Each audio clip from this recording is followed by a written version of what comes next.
सखी सहेली।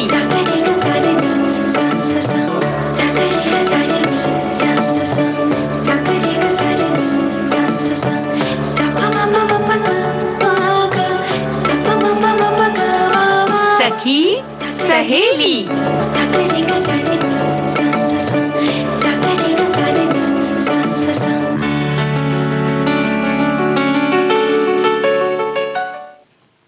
सभी सखियों सहेलियों को रेणु चतुर्वेदी और चंचल वर्मा का नमस्कार। भाई चंचल, क्या बात है, शॉल भी साथ में है। अच्छी खासी तो गर्मी है भाई।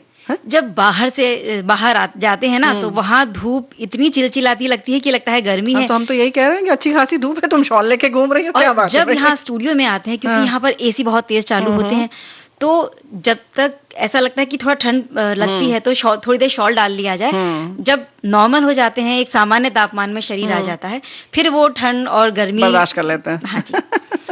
तो भाई ये सामान्य तो होना ही चाहिए कि वैसे भी अगर शाम को देर हो जाए कहीं से लौटते वक्त, इसके लिए भी एहतियात के तौर पर रख लेना चाहिए कि क्या पता आज हम रोक लें ज़्यादा चंचल को, तो इन्होंने रख लिया शॉल कि शाम को 6-7 बज जाएगा तो उसके बाद जाना हो। तो भाई इस बात पे हम ख्याल रखें कि जब हम घर से निकलें तो उस समय का तापमान ज़रूर देखें, लेकिन ये भी ध्यान रखें कि जब आप वापस घर आएंगे या घूमते घूमते कहीं विलंब ना हो जाए या देर हो जाए, तो उस समय के तापमान को भी अपने जहन में जरूर रखें। और इन दिनों जब ये मौसम बदलता है, एक तो अक्टूबर नवंबर का महीना जब गर्मी खत्म होकर सर्दी आ रही होती है, और अब ये फरवरी और मार्च का महीना जब सर्दी खत्म होकर गर्मी की तरफ हम बढ़ रहे हैं, तो जब ये मौसम बदलता है ये बड़ा नुकसान दे जाता है अगर एहतियात ना बरती जाए। बिल्कुल। वैसे भी संक्रमण भी इस समय बहुत होता है, याद होगा बचपन में कैसे कैसे टीके आदि लगते थे हम लोगों को। फिर भी हमें बहुत ख्याल रखना पड़ता था। बहुत सारे वायरस होते हैं जो कि हमें तंग करते हैं, और इस बार तो वैसे ही बहुत बड़ा वायरस घूम रहा है ना। तो इन सारी चीज़ों से ध्यान रखें। अरे इसके साथ साथ एक और नुकसान भी होता है, जैसे कि अभी हम शाम को मतलब सुबह कहीं गए तब ठंड थी और लौटते वक्त वहां से शॉल छोड़ के चले आए, या जो गर्म कपड़ा हमने पहना वो छोड़ दिया क्योंकि गर्मी थी। तो भाई इस समय इस बात का ख्याल रखते हैं, जाते वक्त तो ख्याल रखें ही कि साथ में लेकर चलना है। वहीं जब आप लौट रहे हैं और गर्मी हो गई है और आपने कोई ऊनी वस्त्र या कोई मोटा कपड़ा पहना था, तो उसको जब उतारा था तो उसको भी ध्यान में रखें कि आपके पास है कि नहीं सुरक्षित। ऐसा ना हो कि इस साल आप 2-4 ऐसे ही छोड़ दें और फिर अगली बार परेशान हो, है ना। तो ये तो हुई वो बात कि हम कहीं दूर दराज जा रहे हैं, लेकिन जो ऐसे लोग हैं, खासतौर पे घर के जो हमारे मर्द हैं, काम पर जाते हैं, तो जिनके ऑफिस या जिनके फैक्ट्रीज बहुत दूर दराज के जगह पर बनी हुई हैं, वो बहुत खुले जगह होती हैं जहां पर शाम के वक्त ठंड हो ही जाया करती है। तो वहां से जब आप लौटेंगे शाम को तो ठंड बढ़ जाएगी। तो जरूर से अपने बैग में एक हल्का फुल्का स्वेटर या कोई भी एक फुल बाजू का टी शर्ट ही आप रख लीजिए, जिससे ठंड से बचाव हो सके। बिल्कुल, बहुत जरूरी है। तो इन सारी चीजों का ख्याल रखें। और भाई ख्याल तो हम भी रखते हैं, इसीलिए आज हम कार्यक्रम में लेकर हाजिर हैं कि मिलजुल कर कैसे काम करें इसका महत्व समझें। और वहीं बहुत जरूरी मतलब मोबाइल बैंकिंग जो है वो कैसे क्या किया जाए इसके बारे में बात करेंगे। और आज पर्यटन की बात है, तो कहाँ घूमने चल रहे हैं हम लोग आज? ये थोड़ा सा सस्पेंस हम सखियों के लिए बना देते हैं। सखियां भी सोचेगी आज कहाँ हम उन्हें घुमाने ले जाने वाले हैं। जहाँ घूमने जाएंगे वहां पर धर्मशाला में ठहरेंगे या होटल में, ये इस बात का भी ख्याल रखें। और सखी विशेष में आज हम नृत्यांगना के बारे में बात करेंगे और जिनका नाम है तृप्ति मुखर्जी।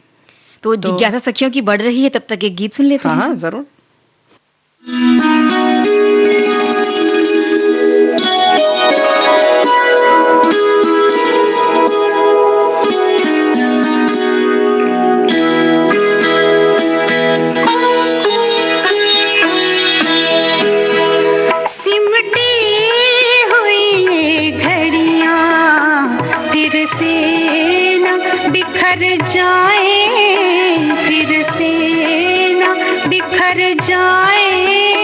इस रात में जी लें हम, इस रात में मर जाएं, इस रात में मर जाएं, सिमटी हुई घड़ियां।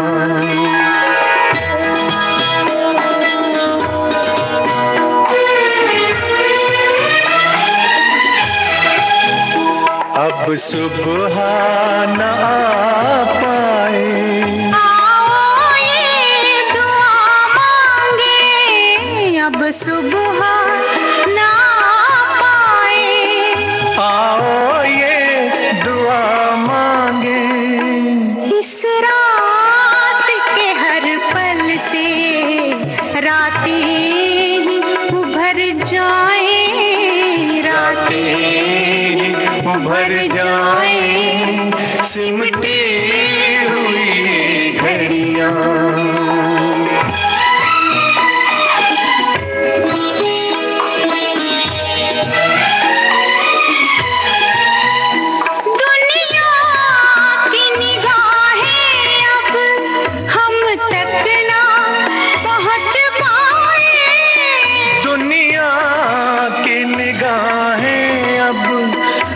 तक ना पहुंच पाए, तारों में बसी चलकर धरती में उतर जाए, धरती में उतर जाए, सिमटी हुई घड़ियां।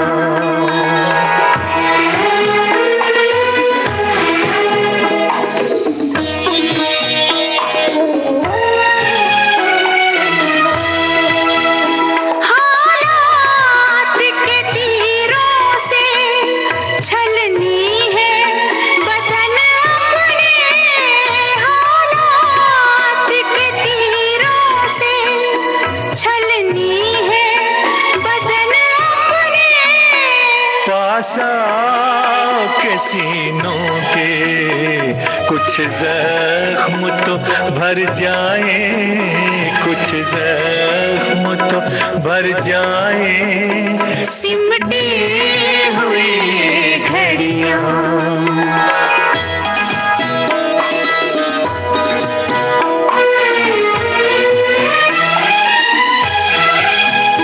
आगे भी अंधेरा है, पीछे भी अंधेरा है, आगे भी अंधेरा है, पीछे भी अंधेरा है, अपनी है वही सांसें जो साथ गुजर जाए, जो साथ गुजर जाए, सिमटी हुई घड़ियां।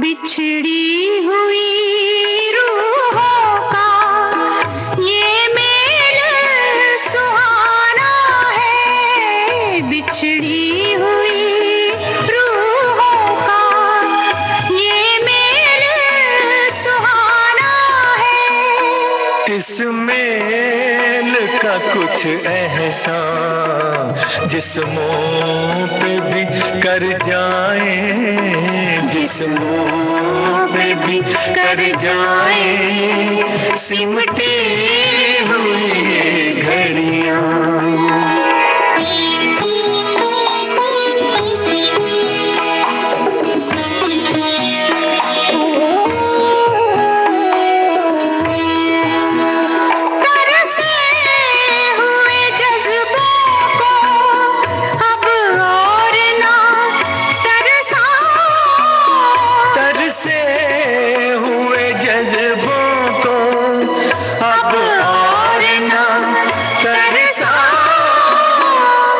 शान पे सर रख दो, हम बाहों में भर जाए, हम बाहों में भर जाए, सिमटी हुई ये घड़ियां।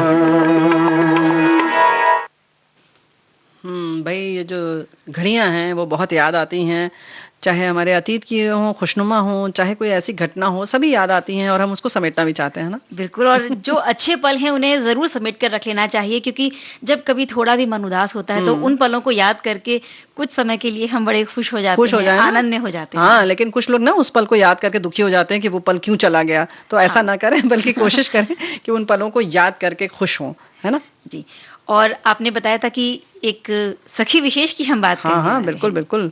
तो आज हम सखी विशेष में तृप्ति मुखर्जी के बारे में बात करने जा रहे हैं और जाहिर है कि एक शास्त्रीय गायिका हैं। हुँ। गायन के क्षेत्र में मेवाती घराने से आप ताल्लुक़ रखती हैं और पंडित जसराज संस्थान की संस्थापक और निदेशिका भी हैं।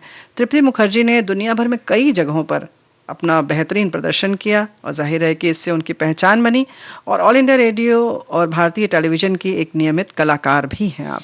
और इनके शुरुआती जीवन की बात करें तो जन्म हुआ इनका कोलकाता में। पिता इनके हैं राजन मुखर्जी, माताजी का नाम इंदिरा मुखर्जी है। और कहते हैं ना कि पूत के पालने के में पाँव जो है पालने में ही नज़र आ दिखने जाते पड़ते हैं, हैं। बिल्कुल। तो इनकी जो प्रतिभा है बचपन में, बहुत जब छोटी थी तभी इनकी माता-पिता ने उस चीज़ को देखा, पहचाना और लगभग 4 साल की रही होंगी, तभी से उनकी शास्त्रीय संगीत की शिक्षा जो थी वो शुरू करवा दी। और जो इनकी पहली गुरु रहीं वो थी भारती चक्रवर्ती, जिससे शास्त्रीय गायन सीखने की शुरुआत हुई। बिल्कुल, और उसके बाद इसी तरह से मतलब कहना चाहिए कि काम निकल पड़ा और फिर उसके बाद तो सबसे सीखती रहीं। सुनील दास, पंडित प्रसून बनर्जी, विदुषी शिप्रा बोस, इन सब से उन्होंने बहुत बारीकियां सीखी, क्योंकि किसी एक से आप सीख कर बहुत जी। माहिर कलाकार नहीं बन सकते। तो इस तरह से विदुषी शिप्रा बोस से उन्होंने भजन, गजल, ठुमरी और ये सब के गुण सीखे। कोलकाता यूनिवर्सिटी से इन्होंने अपना ग्रेजुएशन और फिर मास्टर्स कंप्लीट किया।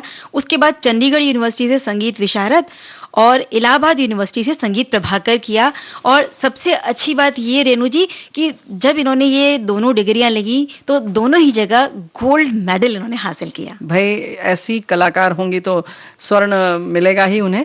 और भाई जाहिर है कि देखो एक तो और बात है ना चंचल, ऐसा है कि ऐसा नहीं कि सिर्फ एक जगह की, अब चंडीगढ़ के बाद उन्होंने पढ़ाई की इलाहाबाद से, प्रयागराज से, तो इस तरह से जो चीज़ें हैं वो अलग अलग जगह की जो चीज़ें हैं, बारीकियां और जो कला है, शैली है, वो मिल जाती है जब आप भ्रमण करते हैं या घूम घूम कर सीखते हैं। इसी तरह से फिर 1976 में आप फिर जाहिर है कि पद्म विभूषण संगीत मार्तंड पंडित जसराज जी से आपकी मुलाकात हुई और वो जाहिर है कि वो उनका सपना था कि आप उनसे शिक्षा लें। फिर उन्होंने वो सपना उनका पूरा हुआ। फिर वो उसके बाद संगीत की शिक्षा लेने वो कोलकाता से मुंबई आ गई और आगे चलकर अपने गुरु के घराने यानी मेवाती घराने को उन्होंने आगे बढ़ाया। एक संगीत साधिका के रूप में बिल्कुल पूरे विश्व में इसको फैला रही हैं, गुरु शिष्य परंपरा को आगे बढ़ा रही हैं और पूरे देश विदेश हर जगह शास्त्रीय संगीत की छोटी-छोटी चीजें हैं, वहाँ लोगों तक इसे लोकप्रिय बनाने का काम वो कर रही हैं। बिल्कुल। इसी तरह से जब बेहतरीन प्रदर्शन की अगर हम बात करें तो व्हाइट हाउस वाशिंगटन डीसी में दीपावली महोत्सव 2007 में आपने किया, न्यूयॉर्क में भारतीय वाणिज्य दूतावास में jewels of India concert series में आपने प्रदर्शन किया, न्यूयॉर्क में सिम्फनी स्पेस, हॉस्टन में वॉर्मथ थिएटर सेंटर में आपने अपनी प्रतिभा का प्रदर्शन किया, या यूं कहे कि भारतीय शास्त्रीय संगीत का परचम लहराया। हाँ, और भारत में हैदराबाद में एक वार्षिक समारोह होता है, पंडित मोतीराम पंडित मणिराम संगीत समारोह, यहाँ भी उनका प्रदर्शन हुआ। जालंधर में हरिवल्लभ संगीत समारोह में इन्होंने अपने गायन का प्रदर्शन किया। पुणे में सवाई गंधर्व संगीत समारोह में बड़ा उम्दा गायन इनका हुआ। कोलकाता में डावर लेन संगीत समारोह में और हेवर्ड सीए नॉर्थम्पटन पीए सामुदायिक कॉलेज थिएटर में भी इनकी उत्कृष्ट प्रदर्शन लोगों ने देखा और सुना। बिल्कुल, उनकी कला, मेहनत और संगीत जगत में उनके उत्कृष्ट योगदान के लिए बहुत सारे ज़ाहिर है कि सम्मान भी उन्हें दिए जा चुके हैं और इस तरह से बहुत सारे उन्हें सम्मान तो मिले ही, जो हमारे देश के हैं, ललित कला संगीत रत्न अवार्ड और पंडित जसराज गौरव पुरस्कार, इस तरीके के। इसके अलावा 2015 में भारत के चौथे सर्वोच्च नागरिक पुरस्कार पद्मश्री से भी आपको सम्मानित किया गया। तो ये थी तृप्ति मुखर्जी, जिनके बारे में सखियों ने आज जाना। और अब एक गीत सुन लिया जाए। हाँ हाँ बिल्कुल।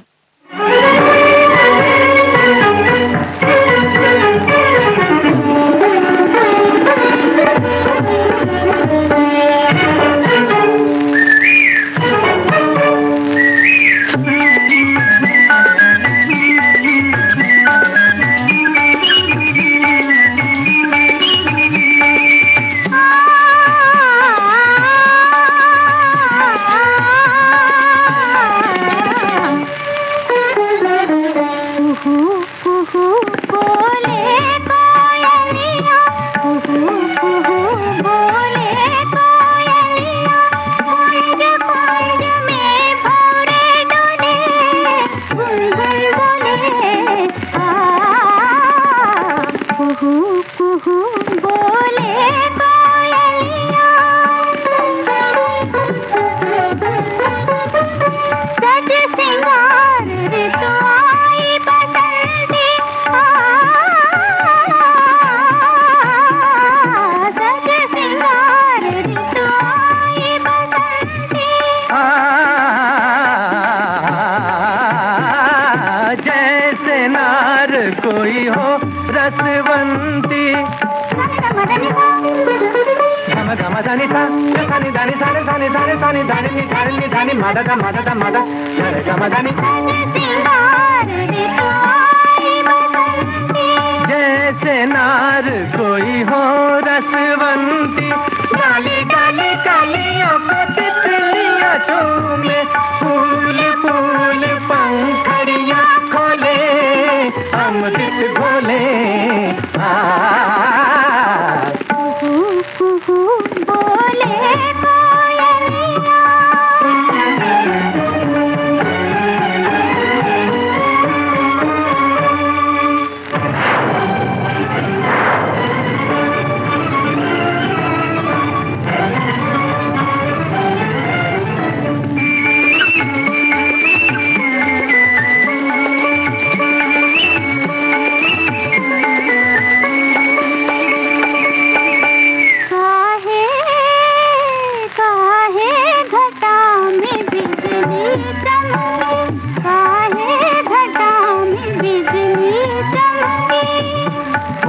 सकता है मेघराज ने बादरिया का शाम शाम मुख चूम लिया हो सकता है मेघराज ने बादरिया का शाम शाम मुख चूम लिया हो। चोरी चोरी मन पंछी उड़े, नैना जुड़े। कुहू कुहू बोले कोयलिया।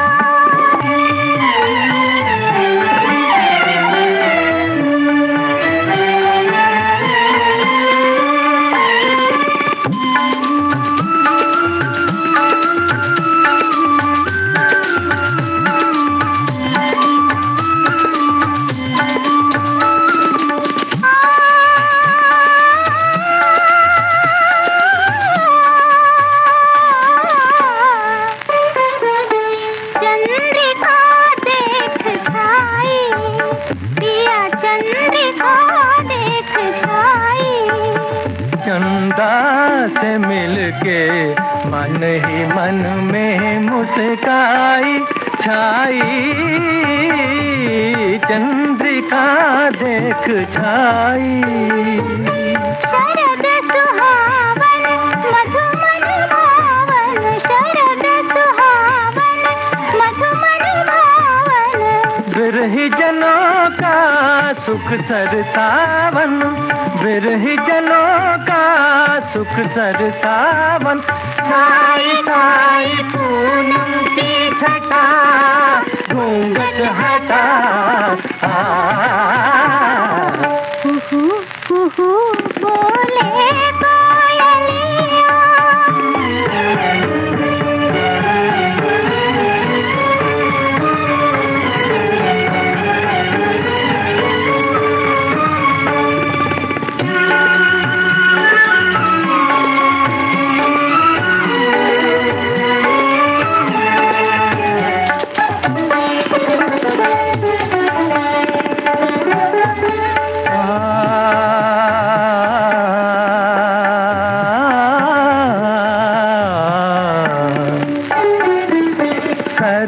रात मन भाए प्रियतमा, कमल कमल मिले।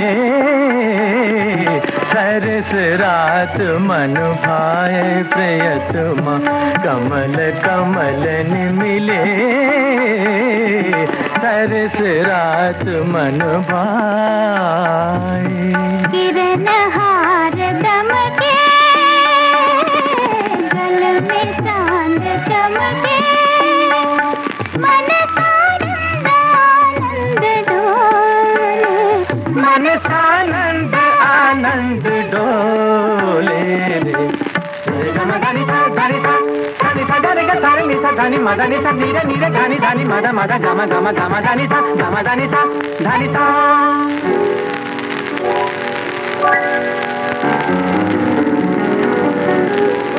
शास्त्रीय गायन का अपना एक अलग अंदाज होता है, एक अलग कहना चाहिए कि नशा सा हो जाता है और है ये ना? वाला गीत जब हम सुनते हैं तो लगता है बसंत भी आ गया, बारिश का मौसम भी आ गया, बहार आ गई, सारे अलग-अलग, क्योंकि संगीत में वो जादू है कि हर मौसम को वो दिखा सकता है और प्रभावी होता है हाँ, यानी संगीत। हमें एहसास दिला सकता है कि ये मौसम आ गया है और आप इसका आनंद ले लें इस कमरे जी। में बैठे-बैठे भी और इसीलिए सखियों से बात शास्त्रीय करते संगीत हुए। कहा गया है क्योंकि सीधे शास्त्र से वो जुड़ा है। बिल्कुल, बिल्कुल।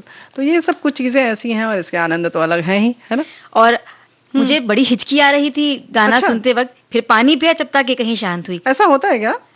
जब हम किसी को याद करते हैं तो हिचकी आती है। अच्छा, ये ज़बरदस्त टोटका है। चंचल ऐसे कहते हैं कि अगर जैसे कि हिचकी आ रही है तो आजकल के बच्चे तो ऐसे कहते हैं, हाँ, एबीसीडी बोलना शुरू कर दो। तो दूसरा कोई एबीसीडी बोलता है और जिस मतलब जिस लेटर पर या अक्षर पर वो आता है, रुक जाती है हिचकी, तो कहते हैं उसके बाद दोबारा जब हिचकी आती है, हाँ, हाँ। तब कहते हैं, हाँ, ये इस बी नाम बी के हाँ, इस नाम बस का जो भी शख्स है वो आपको वो याद आपको याद करें। अब आप दिमाग लगाइए, तो बड़ी मुश्किल और है। हिचकी जब बहुत देर तक रुकती नहीं तो फिर जो हमारी दादी नानी है, माताजी हैं, वो बताना शुरू करती हैं, पानी पी लो, रुक-रुक के पानी पियो, शक्कर खा लो, अदरक थोड़ी चूस लो, तो वो हाँ। अलग-अलग टोटके होते हैं। हाँ, तो ये जो ये बात तो कहा है। जाता है कि किसी की याद आने पे हिचकी आती है, बिल्कुल। तो इन दिनों तो प्यारी बुआ को बहुत हिचकी आ रही क्यों? होंगी। ऐसा क्या हो गया? फेसबुक पर देखिए कितने हमारे जो श्रोता हैं वो उन्हें याद कर रहे हैं और लगभग हाँ। हर दूसरी जगह उनका ज़िक्र देखने मिलता है और प्यारी बुआ को लोग सुनना चाहते हैं। सुनना चाहते हैं ना, तो हमें लगता है चंचल कि ये एक दिन निर्धारित करना पड़ेगा, उन्हें बुलाना पड़ेगा। तो इसके लिए तो हमारी सखियों को ही बताना होगा कि वो किस दिन प्यारी बुआ को बुलाना चाहती हैं। जिस दिन हमारी सखियां एक साथ एक मत से हमें कोई एक दिन बताती हैं या बहुमत जहां होगा उसी दिन आमंत्रित हम लोग हो निर्धारित कर लेंगे, है जी। ना? अच्छा, लेकिन ऐसा क्यों कर रही हो? सखियों केवल क्यों? सखा लोग भी तो कह सकते हैं कि किस दिन आए। ये चंचल बेईमानी चल रही है तुम्हारी, हाँ, है हम ना? थोड़ी बेईमान तो करेंगे ना भई, थोड़ी-सी पार्शियलिटी होनी चाहिए। हम सखियों से प्यार तो सारे श्रोताओं से करते हैं, लेकिन सखियों से कुछ विशेष प्रेम हमारा है, इसलिए सखियों के बीच ही बुलाएँगे अभी तो हम उन्हें। लेकिन सखियों के बीच में ज़रूर बुलाएँगे, लेकिन हाँ, जो हमारे फ़ेसबुक के माध्यम में सखी सहेली कार्यक्रम के उस पर पोस्ट पर जो भी लिख रहे हैं, वो सभी श्रोताओं से हमारा आग्रह है कि आप बताएँ कि किस दिन आप चाहते हैं कि प्यारी बुआ आएँ कार्यक्रम में और आप उनसे जुड़ें। तो चलिए, हम इंतज़ार करेंगे कि आप बताएँ किस दिन, और फिलहाल हम कहीं घूमने चलते हैं, है ना? चलिए, आज सखियों को धर्मशाला ले चलते हैं। हाँ, बिल्कुल सही बात है। अब ये हिमाचल धर्मशाला प्रदेश कोई वो का- जगह नहीं जहाँ रुकना है, ये धर्मशाला हिमाचल प्रदेश की एक जी जगह हाँ, है। बिल्कुल। बहुत अच्छे पर्यटन स्थलों में से एक है। कांगड़ा जिले का ये मुख्यालय है और यहाँ पर केंद्रीय तिब्बती प्रशासन का मुख्यालय भी है। क्योंकि ये स्थान दलाई लामा का निवास स्थान था, इसलिए यहाँ पर बहुत बड़ी संख्या में तिब्बती आबादी आज भी निवास करती है। और इस जगह को और विकसित करने के लिए भारत सरकार द्वारा स्मार्ट सिटी मिशन जो चलाया गया है, इसमें इसे शामिल किया गया है। मुख्य रूप से कांगड़ा घाटी के ऊपरी जगह पर ये बना हुआ है और देवदार के घने जंगलों से घिरी हुई है ये जगह, क्या बहुत बात है। खूबसूरत है। यहाँ पर दुनिया की सबसे ऊंचाई और खूबसूरती से घिरा हुआ एक क्रिकेट स्टेडियम भी है, जहाँ पर राष्ट्रीय अंतर्राष्ट्रीय क्रिकेट के आयोजन किए जाते हैं। बिल्कुल। इसके अलावा नगर निगम में कई उपनगर हैं, जैसे मैक्लोडगंज, भागसूनगंज, धर्मकोट, ये उभरते हुए सब पर्यटन स्थल हैं। बिल्कुल। धर्मशाला अपने चाय के बागानों के लिए भी जाना जाता है। यहाँ पर चाय का उत्पादन किया जाता है और चाय यहाँ की जो है वो पूरे देश में बहुत लोकप्रिय है। बिल्कुल। धर्मशाला की जैसे तुमने बात की भागसू नाग की, सबसे इससे पहले तो इसका नाम ही भागसू था। तिब्बती यहाँ पर आबादी निवास करती है। और जब हम बात कर रहे हैं घूमने के स्थानों की, तो तिब्बती वर्क्स और अभिलेखागार लाइब्रेरी है यहाँ पर।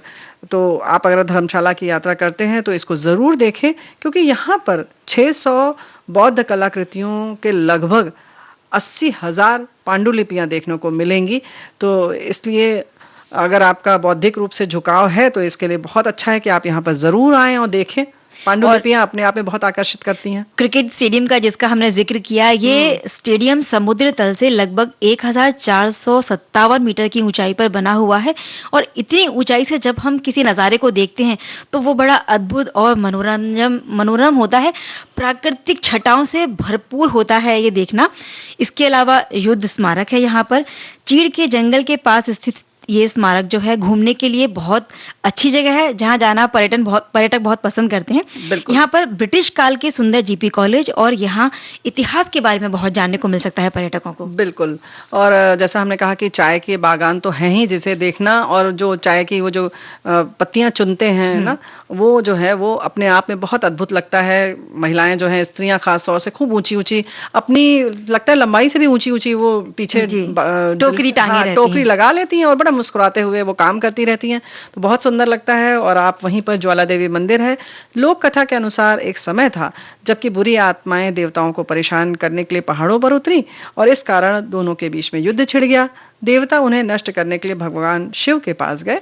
तब शिव के कहने पर कई देवताओं ने अपनी शक्ति केंद्रित की और फिर पृथ्वी पर एक विशाल ज्वाला उत्पन्न हुई और उसने इन तमाम बुरी आत्माओं को नष्ट कर दिया। कहा जाता है कि इसी स्थान पर माता सती की जीभ गिरी थी, जिह्वा, और ये 51 शक्तिपीठों में से एक है, ऐसी मान्यता है। और माना यह भी जाता है कि पांडव भी अपने वनवास के समय इस पवित्र स्थान पर आए थे। ऐसी बहुत सारी कथाएं जुड़ी हुई होती हैं ऐसे धार्मिक स्थलों से, तो जी। ये एक कथा जुड़ी हुई है। बिल्कुल। यहाँ पर भागसुनाग मंदिर भी है और ये मंदिर जो शिव के बहुत पुजारी हैं, उनको मानने वाले हैं, उनके लिए बहुत एक अच्छा विकल्प है घूमने के लिए। प्राचीन मंदिर अपनी कला संस्कृति के लिए भी जाना जाता है। मंदिर के परिसर में एक बहुत सुंदर तालाब बना हुआ है और बहुत सारे श्रद्धालु हर साल यहाँ आते हैं इस मंदिर को और इस जगह को देखने। वैसे भी अगर हम हिमालय पर्वत की श्रेणियों की बात करें तो वहाँ शिव के लिए मान्यता ज्यादा है और वहाँ उनके उपासक ज्यादा हैं और वैसे भी मानते हैं कि शिव कैलाश पर ही निवास करते थे, तो आप अवश्य वहाँ घूमें। कई उत्सव सब जगह आयोजित किए जाते हैं और लोसर उत्सव यहाँ का बहुत प्रसिद्ध है। मूल रूप से तिब्बती नव वर्ष है जो फरवरी और मार्च के महीने में मनाया जाता है। ये तिब्बती बौद्ध धर्म से आयोजित सबसे महत्वपूर्ण त्योहारों में से एक है जो तिब्बत, नेपाल, भूटान जैसे अलग अलग स्थानों पर बहुत उत्साह के साथ मनाया जाता है। ये त्योहार में जैसे होता है सांस्कृतिक कार्यक्रम होते हैं, अनुष्ठान होते हैं और एक अविश्वसनीय मेलजोल है जो युगों से चला आ रहा है। पर्यटकों के लिए महोत्सव में भाग लेना पूरे मतलब जीवन भर का अनुभव बन जाता है क्योंकि ये वर्ष में एक बार आता है, तो सब कोशिश करते हैं कि इस समय अवश्य जाएं वहां पर। तो पूरे साल भर ऐसे उत्सव चलते रहते हैं। आप जिस भी समय जाते हैं आपको एक भी उत्सव अगर देखने मिलता है तो ये आपके लिए बड़ा आनंददायी क्षण हो सकता है। बिल्कुल। ऐसा ही एक उत्सव है अंतर्राष्ट्रीय हिमालय महोत्सव। ये महोत्सव मैक्लोडगंज में हर साल दिसंबर के महीने में होता है। साल 1985 में दलाई लामा को शांति के लिए नोबेल पुरस्कार दिया गया था और उनको जो सम्मान दिया गया उसी के लिए एक त्योहार के रूप में इस दिन को वो लोग मनाने लगे। बिल्कुल। और इस दौरान भी अलग अलग सांस्कृतिक कार्यक्रम ये लोग करते हैं, वहाँ के जो रहने वाले लोग हैं, और इन चीज़ों को देखने भी पर्यटक दूर दूर से आते हैं। हल्दी महोत्सव है जो कि उत्सव है, तो जाहिर है कि बहुत उत्साह से मनाया जाता है और इसको माघी के रूप में भी मनाया जाता है और हमें लगता है माघ के महीने में मनाया जाता है जो कि जनवरी के मध्य तक खत्म हो जाता है। इस अवसर पर पारंपरिक लोक नृत्य और गीत इस महोत्सव की विशेषता है। धर्मशाला घूमने का जो सही समय होता है वो यही है जो अभी चल रहा है, यानी फरवरी और मार्च का महीना। और वैसे तो पूरे साल आप जा सकते हैं क्योंकि बहुत पूरे साल ही खुशनुमा मौसम होता है, लेकिन ये समय जो है बहुत उपयुक्त माना जाता है। भाई जैसा कि है ना, बसंत है तो खूब फूल खिले होंगे और बागान भरे होंगे, तो आप पूरा आनंद ले सकते हैं। हरियाली होगी, हरियाली अपने पूरे उरोज पर होगी, तो ये समय तो है ही। और इसके साथ साथ आसपास जैसा कि है, ये आप हवाई मार्ग से भी जा सकते हैं और रेल से भी जा सकते हैं और अपनी टैक्सी से भी जा सकते हैं। पठानकोट आदि सब आसपास की जगह हैं, दिल्ली, चंडीगढ़, ये सब चीजें जो है ये आसपास की जगह है, यहाँ से आप आराम से जा सकते हैं। और बिल्कुल अगर आप आसपास में कहीं रहते हैं इस जगह के, तो अपनी खुद की वाहन से जब हम जाते हैं तो आसपास के जो नज़ारे हैं, क्योंकि पहाड़ी क्षेत्रों में जो छटाएं देखने को मिलती हैं उनका आनंद उठाते हुए आप जा सकते हैं। बिल्कुल बिल्कुल। और अब एक गीत का आनंद उठाएंगे हम सखियों के साथ।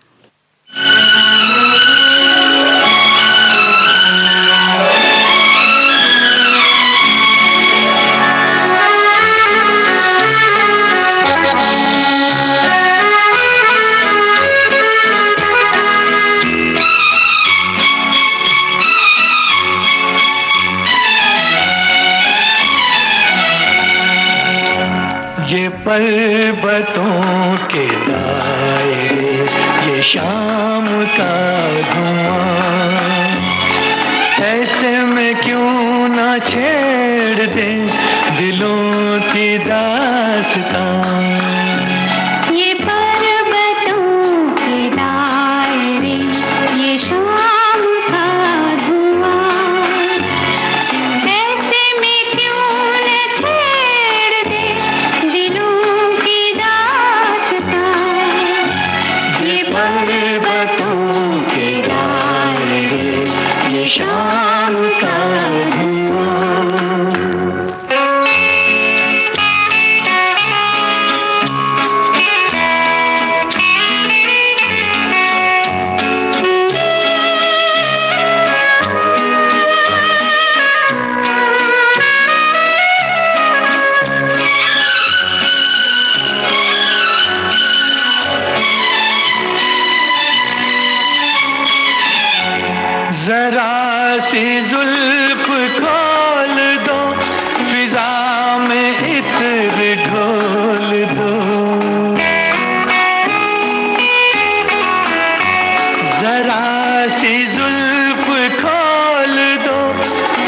शाम का धुआं।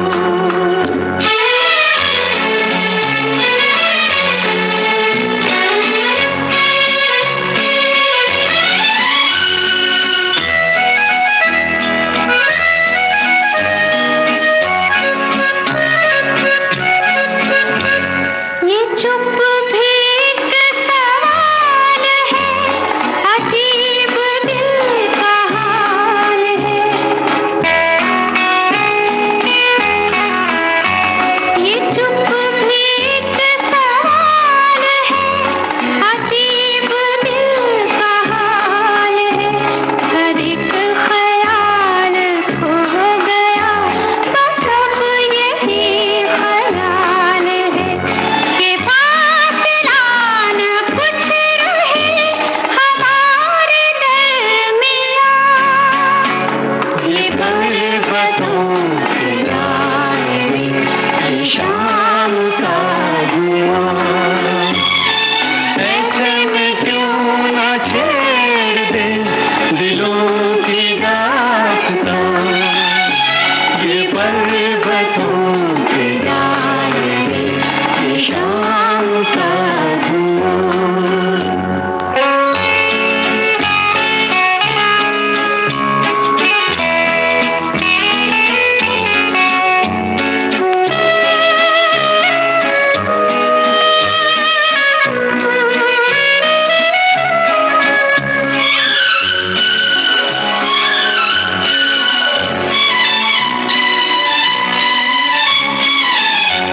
ये रूप रंग ये पवन, चमकते चांद सा बदन। ये रूप रंग ये पवन, चमकते चांद सा बदन।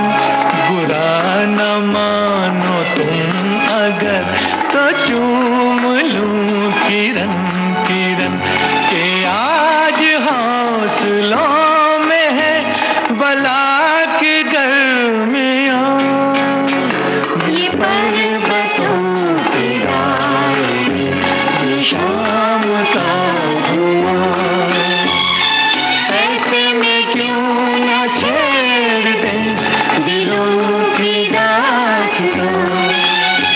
ये पर्वतों की डाली, ये शाम का धुआं।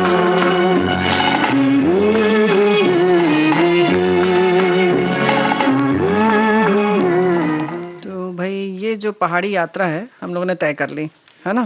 और हमारे श्रोता भी ना बड़े प्यारे प्यारे हैं। तुमने जैसे ही कहा कि प्यारी बुआ किस दिन आए, तो किसी ने फरमाइश रख दी कि अगले बुधवार आए। तो भाई ऐसा है कि ये हमारा आपका प्यार है जो आप इस तरह से तुरंत वैसे भी आप चाह रहे थे, अब देखिए किसी ने कह दिया बुधवार। अब देखिए और कौन कौन क्या क्या कहता है। और अलग अलग फरमाइश के दिन के हिसाब से रोज तो नहीं आएंगी, कोई एक दिन सब सखियों को मिलकर तय करना पड़ेगा। या जैसे हमने कहा कि बहुत सारी फरमाइश जिस एक दिन के लिए होंगी उस दिन प्यारी बुआ स्टूडियो आएंगी।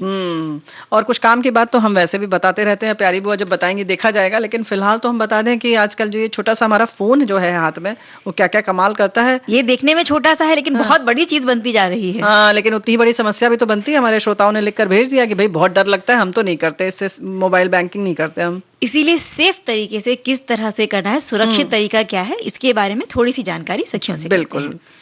टेक्नोलॉजी के बढ़ते प्रभाव की वजह से बैंकिंग का जो क्षेत्र है ये भी अभी अछूता नहीं रहा। इसीलिए इंटरनेट बैंकिंग के बाद मोबाइल बैंकिंग भी अब लोगों के बीच लोकप्रिय हो रहा है। मोबाइल बैंकिंग का सबसे बड़ा फायदा ये है कि हम छोटे से दिखने वाले अपने इस फोन से बहुत कम समय में बड़े से बड़ी बैंकिंग संबंधी लेन देन आसानी से और जल्दी कर सकते हैं। लेकिन मोबाइल बैंकिंग का फायदा उठाने से पहले हमें ये जानना जरूरी है कि इसे सुरक्षित तरीके से किस प्रकार किया जा सकता है। हाँ भाई देखो, वैसे सुविधा की अगर हम बात करें तो बिजली, पानी, इंश्योरेंस, फोन के बिल और इन सबको जो भी जमा करना होता है, लेन देन जो इस तरीके का होता है, उसमें हम बड़े पहले कितने घंटों लाइन लगानी पड़ती थी। गर्मी बरसात सब मौसम में इस तरह से होता ही था, क्योंकि हर महीने आपको ये सब करना होता है, तो दिक्कत होती थी। लेकिन अभी बहुत आसान है कि आप घर बैठे पंखे के नीचे, या अगर सर्दी का दिन है तो बिना घर के बाहर निकले, बारिश का दिन है बिना घर के बाहर निकले आसानी से कर लेते हैं, है ना। जी, और आज मोबाइल के जरिए सभी तरह के वित्तीय लेन देन और फंड ट्रांसफर, शेयर ट्रेडिंग, जो शेयर्स में बिलोंग करते हैं, जी। शेयर का काम करते हैं, तो शेयर ट्रेडिंग भी आसानी आराम से कर लेते हैं, मोबाइल से बिल्कुल। हो जाती है। रोज घर बैठे बैठे देख लेते हैं कि आज भैया कौन सा शेयर ऊपर जा रहा है, कौन सा नीचे जा रहा है और हमारी क्या स्थिति है। और बिल्कुल। अकाउंट में जो भी ट्रांजैक्शन हो रहे हैं, इनकी जानकारी एसएमएस के जरिए हमें तुरंत मिल जाती है। मोबाइल बैंकिंग को अपडेट करना भी बहुत आसान होता है। बस मोबाइल पर बैंक के द्वारा बताए गए दिशा निर्देशों को हमें बस फॉलो करते रहना होता है। देश के किसी भी कोने में जाने पर हम मोबाइल बैंकिंग का लाभ उठा सकते हैं। ज़रूरी नहीं कि आपका अगर खाता मुंबई, दिल्ली, इलाहाबाद के किसी बैंक में है तो आपको वहीं होना ज़रूरी है। आप देश के किसी भी हिस्से में हो या विदेश में हो, वहाँ बैठे-बैठे भी आप अपने बैंक का जो लेन भी देन है कर सकते हैं, जो भी आपको पैसे का लेन देन करना है वो आप कर सकते हैं। वैसे तो देखा जाए चंचल कि ये जो जिम्मेदारी है, जो हम सुरक्षा की बात कर रहे हैं कि इसके जो इस्तेमाल हम करते हैं तो ग्राहकों को जो भी सुरक्षा मिले या कहीं भी उनका कुछ पैसा इधर उधर ना हो, ये सारी जिम्मेदारी जो है वो बैंक की है। या इससे होने वाली कैसे सावधान रहें या असावधानी से क्या क्या हानियां होंगी, ये सारी बातें ग्राहकों को बताना मोबाइल बैंकिंग का के बारे में ये बैंक की जिम्मेदारी है। लेकिन फिर भी थोड़ी सी हम साझा कर सकते हैं अपने साथियों से, है ना? यदि किसी बैंक ग्राहक को ट्रांजैक्शन संबंधी कोई शिकायत है भी, तो तुरंत बैंक कर्मियों को उसकी मदद करनी चाहिए। मोबाइल बैंकिंग अगर सुविधाजनक है तो इससे कुछ नुकसान भी हैं। यदि हम मोबाइल बैंकिंग से होने वाले नुकसान से बचना चाहते हैं तो सुविधा का लाभ उठाते समय सावधानियों को बरतते हुए इस काम को करना हाँ, है। वही तो बात है ना चंचल, जैसे तुमने कहा कि बैंक कर्मियों की जिम्मेदारी है, लेकिन हमें क्या करना होगा कि बैंक कर्मी को पता तो चले कि हमने कुछ हमारे हाँ। साथ कुछ घपला हो गया ना। जी। तो कैसे करेंगे इसको, बताओ। फोन पर मोबाइल बैंकिंग की सुविधा एक्टिवेट कराने के बाद सबसे पहले फोन का ऑटो लॉक चेक करें, ताकि हमें पता लगेगा कि सही काम कर रहा है या नहीं कर रहा है। यदि ऑटो लॉक एक्टिवेट नहीं हुआ है तो इसे तुरंत एक्टिवेट करवा लें। और ये हमसे नहीं हो रहा है तो हम जाकर बैंक में जो कर्मचारी हैं उनसे पूछ इसके सकते हैं इसके मदद बारे ले में। सकते हैं। यानी कि फोन खोलना जिसको कहते हैं कि आमतौर पे अगर स्मार्टफोन है जिसको हम टच स्क्रीन से करते हैं यानी छू के होता है वो, या नंबर से भी आप जो बटन वाले एक हैं पिन अपना एक, बना हाँ वही एक आप उसको बना लें, उसको पूरा व्यवस्था कर लें। यानी कि आपका फोन जैसे घर में भी अगर आपको करना है, आपको खुद भी कॉल करना है किसी को, तो वो लॉक रहता है जैसे, तो बंद रहता है, कोई भी उठा के आपका फोन इस्तेमाल नहीं कर सकता। सिर्फ फोन डायल करने के लिए भी उस तरीके का लॉक पहले कर लें और फिर उसके बाद आप मोबाइल बैंकिंग की सुविधा का लाभ उठाना शुरू करें। तो क्या होगा कि कभी आपने छोड़ दिया तो कोई आपका फोन उठा नहीं सकता या उसका प्रयोग नहीं कर सकता, है ना? आजकल ज्यादातर सभी बैंकों का ऐप होने लगा है, तो वो ऐप अगर आपने अपने मोबाइल में डाउनलोड किया हुआ है तो जब आप उस ऐप को खोलते हैं तब भी वो पिन नंबर जो आपने सेट किया है वो पिन नंबर मांगता है। जब कोई ट्रांजैक्शन करते हैं, फंड ट्रांसफर है या कोई बिल का भुगतान आप कर रहे हैं, तो हर भुगतान पर वो पिन जब तक आप नहीं डालेंगे वो फंड ट्रांसफर नहीं होता है। जी, तो इसीलिए हमने कहा कि वो जो पिन है वो उसका पहले आप पूरी व्यवस्था कर लें जी। और अपना फोन लॉक कर लें, है ना? और जब भी कोई समस्या आती है आप बैंक कर्मियों की सहायता ले सकते हैं। जी। पासवर्ड बनाने के लिए 8 या इससे ज्यादा अक्षर और अंक का स्पेशल कैरेक्टर का प्रयोग करके भी एक स्ट्रॉन्ग पासवर्ड आप बना सकते हैं। मोबाइल बैंकिंग संबंधी ट्रांजैक्शन एक करते मिनट, समय जैसे तुमने कहा ना कि नंबर है, जैसे 1 2 3 4 5 ये नंबर हो गए, वहीं जो स्पेशल कैरेक्टर होते हैं जैसे @ या स्टार है, हैश कोई है। हैशटैग है या प्लस है या माइनस का चिन्ह जी। है, या ऐसा कोई एक चिन्ह जरूर आप उसमें डालना ही होता है, वो बताते हैं खुद ही। और इन सबको डालकर आप एक अपना ऐसा पासवर्ड बनाएं जो कोई ज्यादा समझ ना पाए कि क्या हो सकता है आपका, है ना? क्योंकि अक्सर लोग जिसको खोलना रहता है वो कई चीजें आपकी जानता है, जैसे आपकी जन्मतिथि है या आपका नाम है, तो वो सब करके वो कुछ कुछ कोशिश करते हैं कि ऐसे हम खोल लें। तो कुछ ऐसा बनाएं जो आपको सामने वाला समझ ना सके कि हाँ। ये हो सकता है आपका, है ना? ज्यादातर लोग जब किसी गलत इरादे से ऐसे काम करते हैं तो सबसे पहले जन्म तिथि, शादी की, विवाह की जो एनिवर्सरी की तिथि, डेट हाँ। होती है वो, या फिर बच्चों के जन्मदिन, जी। ऐसी जो बहुत आम तारीखें होती हैं ना वहीं पर जाते हैं। जी। तो उसमें अगर आपने बीच बीच में भी, कई बार हम भूल ना जाएं इसलिए हम ऐसी तारीखों का इस्तेमाल बिल्कुल, करते बिल्कुल। हैं, तो बीच में स्पेशल कैरेक्टर भी हमने अगर डाल दिए हैं हाँ। तो भी सामने वाले को दिक्कत हो सकती है कि जी। स्पेशल कैरेक्टर किस जगह डाला गया है, बिल्कुल। ये उसे अंदाजा नहीं पता है, एक होगा। डॉट डाल दीजिए या कुछ भी कर लीजिए ऐसे। जी। और मोबाइल बैंकिंग को और ज्यादा सुरक्षित बनाने के लिए मोबाइल पर सिक्योरिटी सॉफ्टवेयर भी डाउनलोड कर सकते हैं। मोबाइल पर कोई भी नया game, video, photo screen saver या एप्लीकेशन विश्वसनीय साइट से ही डाउनलोड करनी चाहिए, क्योंकि वहाँ भी जब हम अपने डिटेल्स डालते हैं तो लीक होने का एक डर होता है। ये जो तुमने अभी जैसे कहा कि कोई भी ऐप अगर हम लेते हैं अपने फ़ोन में, तो उसकी देख लें कि सुनिश्चित कर लें कि वो विश्वसनीय है कि नहीं। इसके लिए एक बड़ी सामान्य सी जो चीज़ है, जैसे कि आपने कोई भी एक गेम मान लीजिए डाला, लूडो ही है, जैसे आपने सोचा कि चलो डाउनलोड कर लेते हैं, या कोई और ऐप है, तो आप देखें कि बहुत कम एमबी का तो नहीं है, क्योंकि बहुत कम उसका अगर एमबी का होता है तो वो अक्सर नकली होता है। हाँ। तो आप उसको देख लें कि उसमें जो ज़्यादा वाला है वो लें, क्योंकि अक्सर हम भी उसमें भी खरीद फरोख्त जैसा ही है, हमें लालच आती है कि हमारे फ़ोन में जगह भर जाएगी, तो हम कम वाला लेते हैं। तो इस बात को ध्यान में रखें, कम एमबी वाला अक्सर वो थोड़ा गड़बड़ होता है, तो आप उससे बचें, है ना? और इसके अलावा वायरस आने का खतरा भी रहता है, बिल्कुल। तो फ़ोन को वायरस से बचाने के लिए मोबाइल का ब्लूटूथ इस्तेमाल ना कर जब नहीं कर रहे हैं तो उसका स्विच ऑफ रखिए, जी। क्योंकि ब्लूटूथ ऑन होने पर जो मोबाइल हैक करते हैं, तो हैकर्स इस चीज़ का फ़ायदा उठा लेते हैं और मोबाइल को केवल हैक कर सकते हाँ, हैं। हैकर के साथ-साथ आपके घर में भी कोई बैठा है, अगर मान लीजिए कोई आपका ट्रेन में आप चल रहे हैं, तो आपका पूरा डेटा उधर जा सकता है। ब्लूटूथ अगर आपका ऑन है, आजकल तो हॉटस्पॉट भी अगर आपका ऑन है, तो कुछ ऐसी चीज़ें हैं वो रिसीव कर सकते हैं वो लोग। तो थोड़ा सजग रहें, और ब्लूटूथ, हॉटस्पॉट ये सारी चीज़ें अगर आपने कभी ज़रूरत के समय अगर खोली भी हैं, तो उनको तो तुरंत बंद कर बंद दें, कर जी। लें और देख लें कि आपका बंद है कि नहीं, है ना? और समय-समय पर जो जंक मैसेजेस आते हैं, बहुत सारे अनवांटेड मैसेजेस आते रहते हैं, पोस्ट आती रहती हैं, उनको डिलीट करते रहें।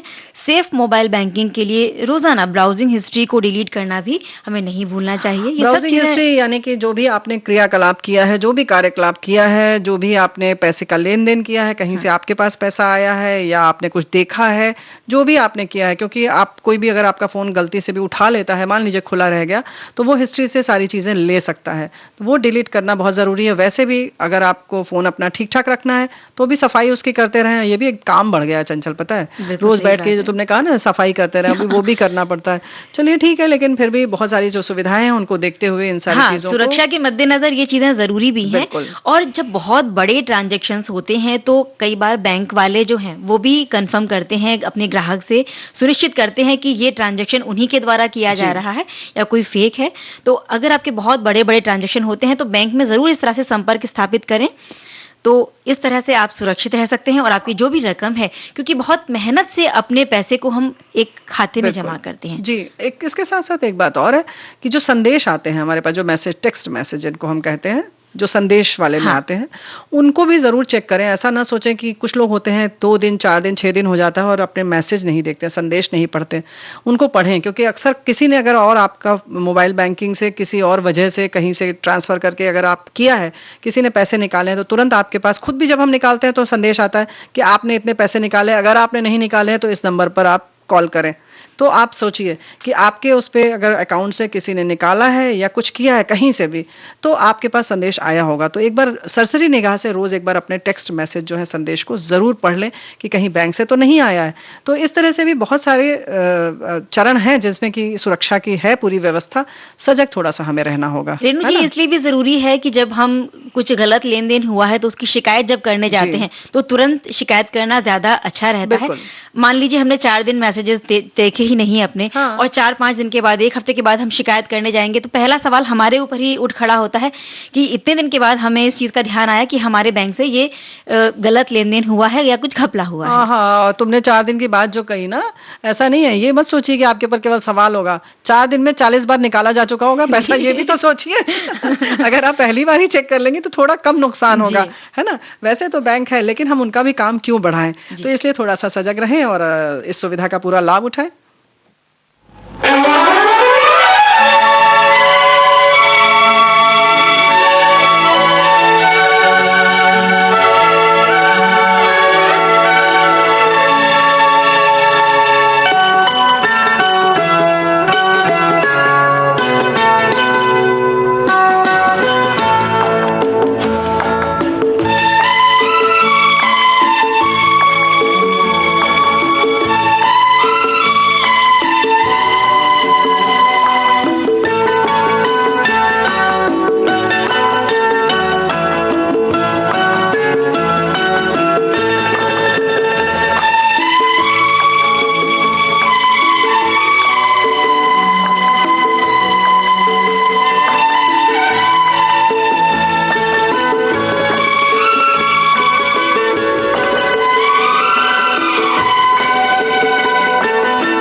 दास्तां फ़ज़ा भी है जवां जवां।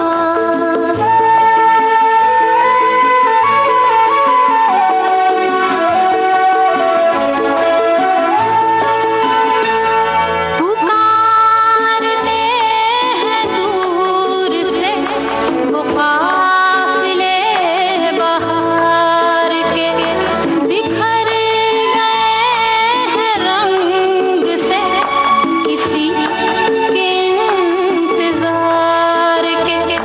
लहर लहर के होंठ पर वफा की है कहानियाँ, सुना रहा है ये समा।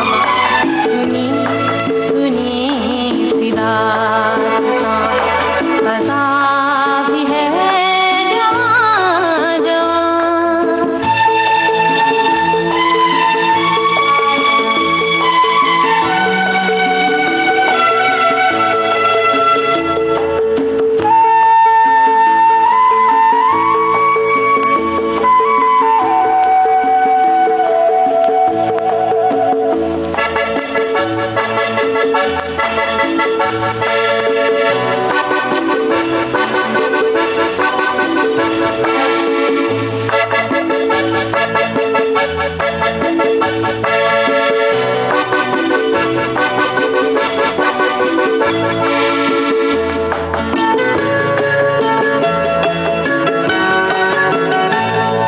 बुझी मगर बुझी नहीं, न जाने कैसी प्यास है।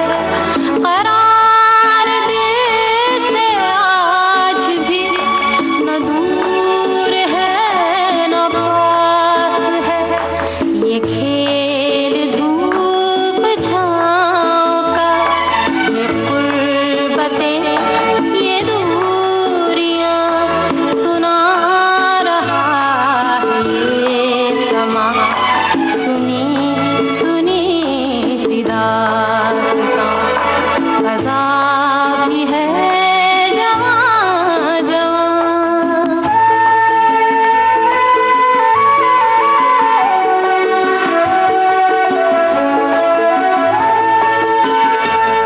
हर एक पल को ढूंढता, हर एक पल चला गया। हर एक पल फिराक का, हर एक पल विसाल का। हर एक पल गुजर गया, बना के दिल पे एक निशान, सुना रहा है ये समा। सुनी सुनी सी दास्तां फ़ज़ा भी है जवां जवां। हवा भी है रवां रवां, सुना रहा है ये समा। सुनी सुनी सी दास्तां फ़ज़ा भी है जवां जवां।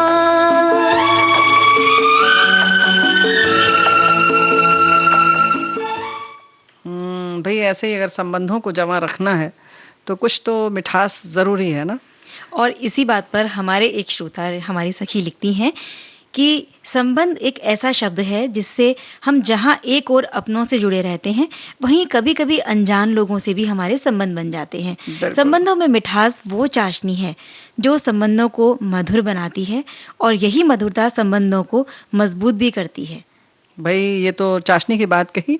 और हमारी सखी कहती हैं कि मिठास हर रिश्ते में ज़रूरी है, और संबंध रेशम की डोरी की तरह होती है जिसमें गांठें भी बन जाती हैं, तो कभी तो हाथ लगाते ही टूट जाती है। तो रिश्ते में अपनापन, प्यार, आदर, सम्मान बहुत ज़रूरी है।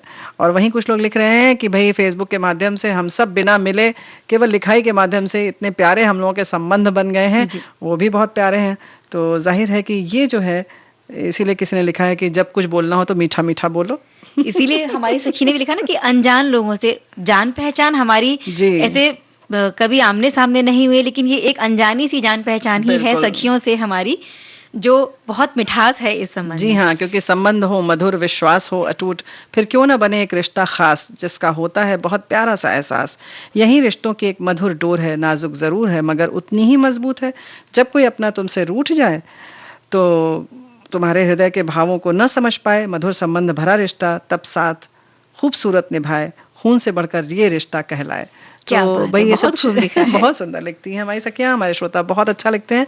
सबको बहुत-बहुत धन्यवाद कि कार्यक्रम भी सुन रहे हैं और आप लिख भी रहे हैं, है ना? और रेणु जी, हमारे हुँ। जीवन में जो भी खुशियाँ हैं, वो काफ़ी हद तक इस बात पे निर्भर करती हैं कि हमारे इर्द-गिर्द सब लोगों के साथ हमारे संबंध कैसे हैं, या फिर हम उनके साथ व्यवहार कैसा करते हैं। बिल्कुल।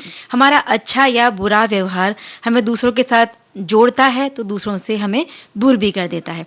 और अक्सर ये देखा जाता है कि जहाँ हमारा अहंकार बीच में आ जाता है, वो टकराव का और रिश्तों में दूरियों का कारण बन जाता है। बिल्कुल सही कहा। और वहीं जब हम केवल औपचारिकता भर निभाने की कोशिश करते हैं किसी संबंधों में, तो ज़ाहिर है कि जो जिसको कह सकते हैं ना औपचारिकता निभाना, यानी हम सतही तौर पर एक व्यवहार के तौर पर कि ठीक है भाई ये है रिश्ता, इसको निभाना है किसी तरह से, तो वो उसी स्तर तक रह जाता है, उसमें गहराई नहीं आती है। तो अगर गहरा रिश्ता रखना है तो आप सिर्फ औपचारिकता से थोड़ा ऊपर उठिए और दिल से प्यार करिए। बिल्कुल, है ना? ऐसा रिश्ता अगर है तो उसमें मिठास कहाँ से आएगी? जिन संबंधों की मिठास की हम बात कर रहे हैं, जी। तो भौतिक सुखों को उनके पीछे-पीछे दौड़ते हुए अपने भावनात्मक धरातल पर हम कहीं पिछड़ तो नहीं रहे, इस बिल्कुल। बात को भी हमें देखना होगा। जी हाँ। और रिश्तों को निभाना औपचारिकता नहीं, जैसा आपने बताया, ये बहुत दुःख की बात है कि जब हमारे रिश्ते औपचारिक हो जाते हैं, केवल दिखावा बन के रह जाते हैं, तो उन्हें सुधारने या दूसरा मौका देने की बजाय हम अपनी व्यस्तता का बहाना देने लगते हैं कि हम बहुत हाँ, व्यस्त हैं। तो ये चीज़ें व्यस्तता नहीं का होनी बहाना चाहिए। देते हैं। और रिश्तों में मधुरता के लिए एक बात और है कि जो जैसे अहम अहम की बात कही, उन सब का भी ख्याल रखें कि ऐसा तो नहीं कि कहीं अगर दरार पड़ने वाली है और हमारा अहम उसके लिए जिम्मेदार है, तो उस अहम को थोड़ा सा कह दें भाई पीछे बैठो, हम थोड़ा अभी रिश्तों को मजबूत करके आते हैं और आप पहल कर लीजिए। कभी कभी ऐसा भी करिए कि अगर आपकी किसी मित्र से अनबन चल रही है तो आप पहल कर लीजिए। ये मत इंतजार करिए कि वो उसने क्यों नहीं बात की, वो भी तो कर सकता था, तो ऐसा ना सोचें, है ना? बिल्कुल, अकेले जीवन जीना बहुत मुश्किल हो जाता है हर किसी के लिए, और इस तरह से हम किसी चीज़ को जीत भी नहीं सकते, अपने आप से भी नहीं जीत सकते। बिल्कुल। इसीलिए सबको साथ लेकर चलने में समझदारी होती है, और इसे ही तो संबंध निभाना कहते हैं रेणु जी। जब बिल्कुल। हमारा व्यवहार मधुरता से भरा होगा, तो ये संस्कार हमारी आने वाली जो पीढ़ी है, उसे भी हम दे सकेंगे। जी हाँ, और जब हम आगे इस तरह से संस्कार आगे बढ़ाएंगे, तो ज़ाहिर है एक बड़े स्वस्थ और प्यारे से समाज का निर्माण होगा। और वैसे भी एक बात और है कि अक्सर जब हम अपने दूसरों के ऊपर हँसते हैं, तो कहीं न कहीं हमारा अहंकार होता है। तो अपनी मूर्खता पर हँस के और उसको समझें और दूसरे की जो भी गलतियाँ हैं, उनको माफ़ करते हुए आगे बढ़ें, है ना? हम भी आगे बढ़ते हैं। बिल्कुल।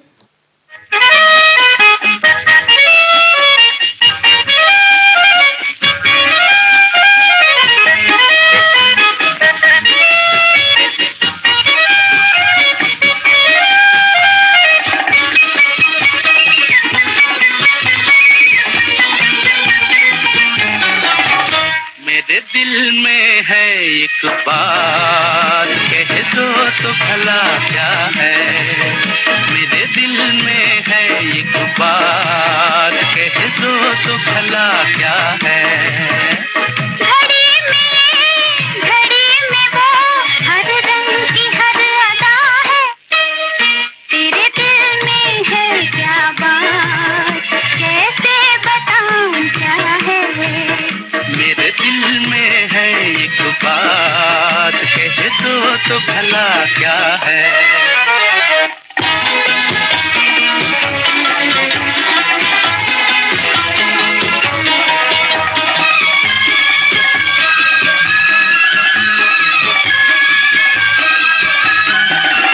लगती मुझे दुनिया हंसी जब बात होती हो। लगता नहीं है दिल कहीं जब दूर होते हो लगती मुझे दुनिया हंसी जब बात होती हो। लगता नहीं है दिल कहीं जब दूर होते हो। है राज क्या इसमें कहो, आखिर ये बात क्या है। मेरे दिल में है एक बात, कह दो तो भला क्या है।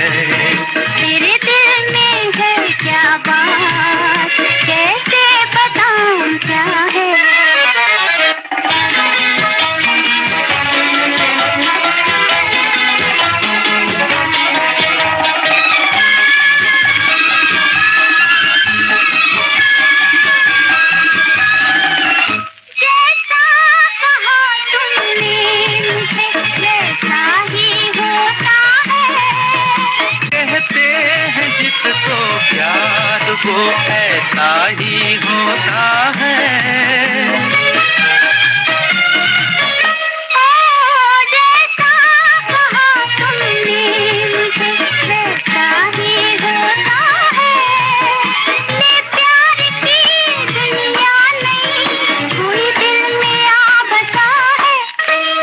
मेरे दिल में है एक बात, कह दो तो भला क्या है। तेरे दिल में है क्या बात, कैसे बताऊं क्या है।